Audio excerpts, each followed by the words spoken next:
ayambamaki lokola mokonzi ayambamaki lokola roi lobi eleki ye nani le Donald Trump congolais mwana mboka alembolela boyika ya bana mwamba oyo ayaki ko répondre na appel ya base na ye ya quartier Régie des Eaux tozali bel et bien awa na commune ya Kisenso.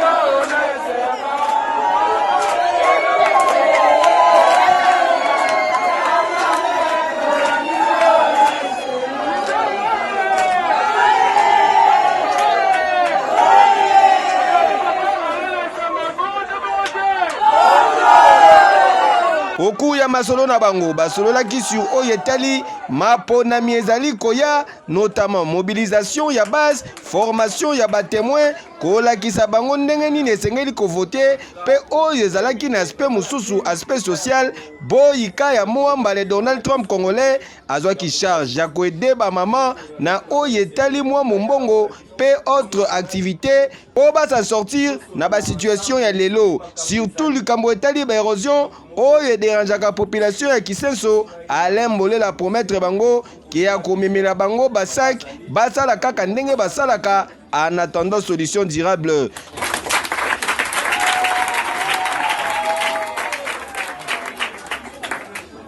Au cours ya jeu ya question pe réponse ba mituna misusu etuna makina sens oyo. Azwina exemple oyo ba pesi biso ndakisa ke soki makoki ekoki kozwama bapesi mama quelque chose a débriller nango na tant que tozozongisa ekoki kosala combien de durée mpona kozongisa mbongo wana po baninga mosusu mpe bazwa basalela yango.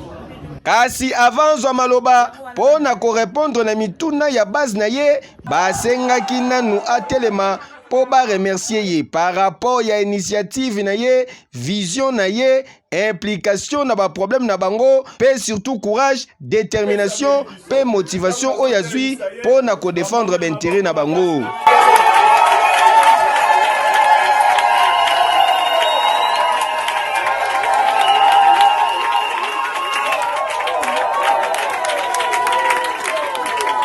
Enfin, Alain Mbolela boyika ya mwamba azwaki maloba pour na ko répondre na certaines questions.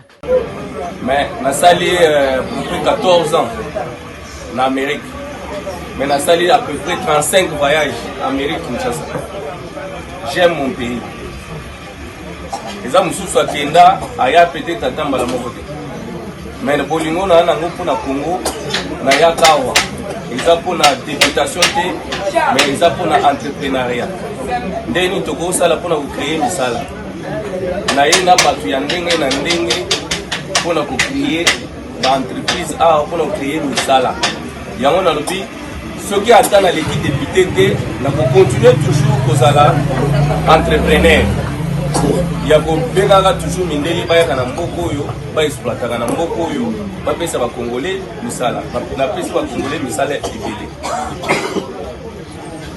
Pour votre information, il faut voyer que député atongela batunda côté député asala ka ponte député asala ke lote musala député zaka ko voter loi ko proposer loi azal roi molobeli na bino awa boye bon tozala problème koto yo tala makambo tozala nango est-ce que oko memela biso makambo na biso yo na parlement OK lobela biso des députés musala na yango mais ceux qui député aye alobi que non bon ngai na otongela bino pont awa na bon net ngai na okokana na kotongela bino pont d'abord pour na ba otongela bino pont il faut autorisation à l'état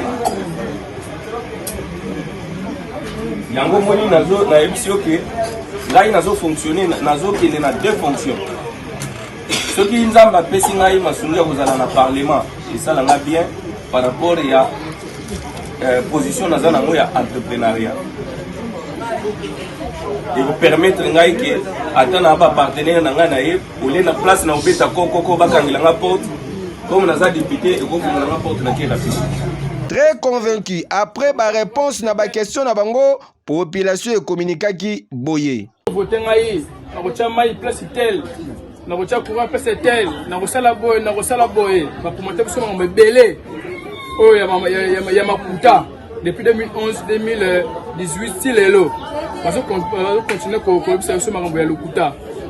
Mais nakolanda na oyo olobi nazomona ke moi avenir ezali par rapport ke olobi soki même si nazwi te mais nakozonga kaka epa na bino eloko wana econvaincre beaucoup plus que na baoyo toleka na kala bakenda bazwa me baya pe te na oyo bazwa na baoyo bazwa te bazonga pe te yango mpona ngai napesa la chance soki okozwa tokozwa te ozonga na biso kaka. Ah oui, ya kosamba eza te na commune ya Kisenso balobi bowelela na bino soki bokowelela kasi esengeli boyebake na Moamba kiti moko ezali déjà réservé pour na boyika na bango le Donald Trump congolais mwana mboka Alain Mbolela. Le message est passé. Ekeyo! Oui!